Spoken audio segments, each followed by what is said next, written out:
ఓం నమో భగవతే శ్రీ రమణాయ. చాలా సంతోషం నాయన. మహర్షుల వారిని ఎందరందరూ దర్శించడానికి వస్తూ ఉండేవారు. వారు వచ్చేటప్పుడు ఎన్నో ప్రశ్నలను తీసుకొస్తారు. అన్నిటికీ వారికి తృప్తి కలిగేటట్టు సమాధానంలో మహర్షి చెబుతాడని కూడా అనుకుంటారు. కానీ అట్లా జరగదు కదా. ముఖ్యంగా ఒక యువకుడు చీటీ రాసుకొచ్చాడు. ఆ చీటీని మహర్షుల వారు చూచి తిరిగి చీటీ ఇస్తూ అన్నాడు, నేను నీ ప్రతి ప్రశ్నకి సరైనటువంటి సమాధానం ఇవ్వాలన్నమాట. ఇవ్వకపోతే నేను గొప్పవాణ్ణి కాదు కదా. ఆ చీటీ తీసుకుని ఇంకో చీటీ రాయటం మొదలుపెట్టాడు. ఇవన్నీ కూడా వచ్చిన వాళ్ళ యొక్క మానసిక దౌర్బల్యాన్ని బట్టి ఉంటుంది.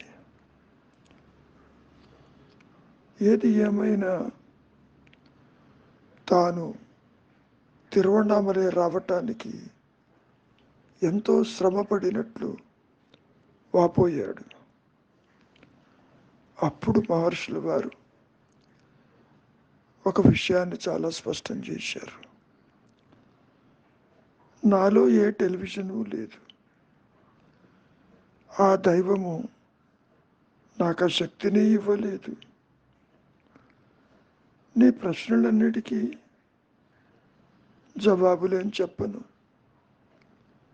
నాకు అసామర్థ్యం లేదు. వీళ్ళంతా కూడా నన్ను మహర్షి మహర్షి అంటూ ఉంటారు. కానీ నేనెప్పుడు మహర్షినని నేను అనుకోను. అంతేకాదు, నాకందరూ మహర్షులే అంటూ మొదలు పలికాడు. నీవు ఇంత చిన్న వయస్సులో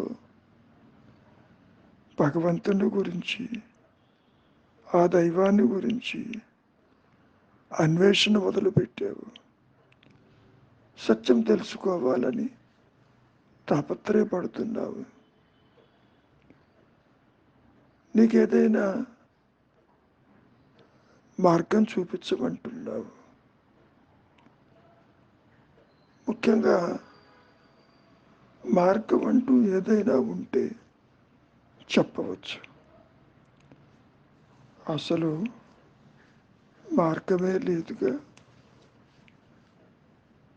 ఇప్పుడు లేనిది తర్వాత వచ్చేదైతే మార్గం సూచించవచ్చు.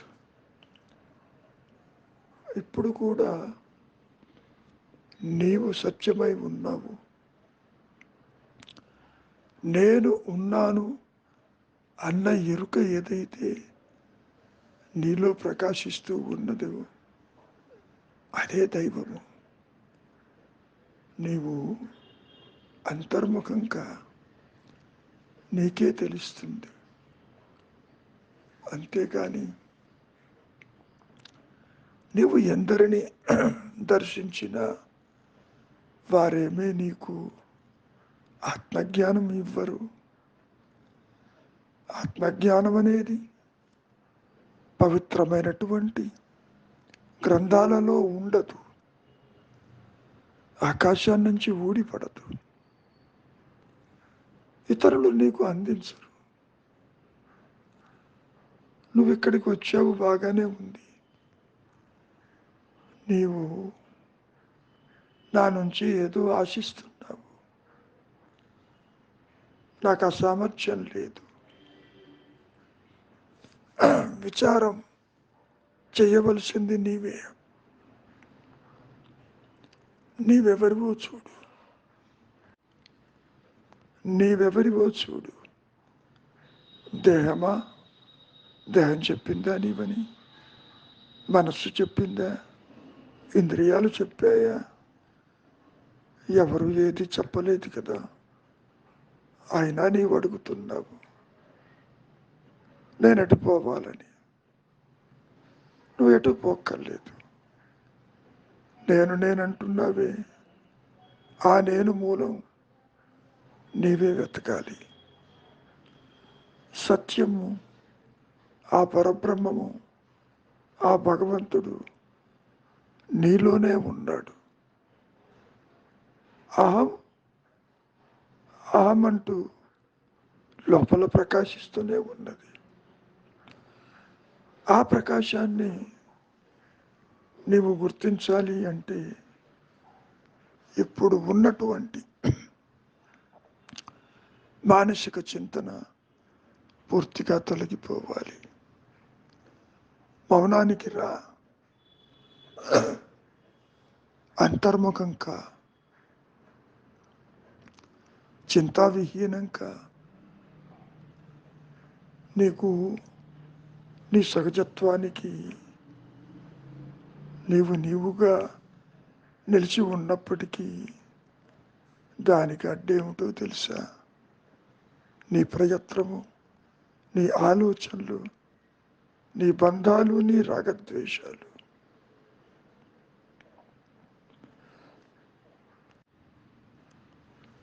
కనుక విచారించు. ఎంతో శ్రమపడి ఇక్కడికి వచ్చావు. ఏదో జరుగుతుంది, ఏదో మార్పు వస్తుందని అనుకుంటున్నావు. కొత్తగా ఏదీ రాదు. ఇప్పుడు కూడా నీవు ఆత్మవై ఉన్నావు. అది లేని క్షణమే లేదు.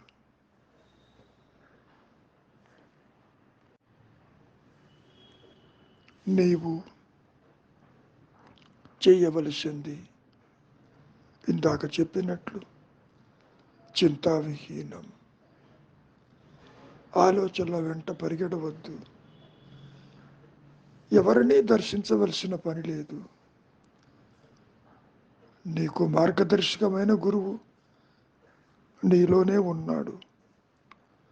లోదృష్టి కలిగి ఉండు.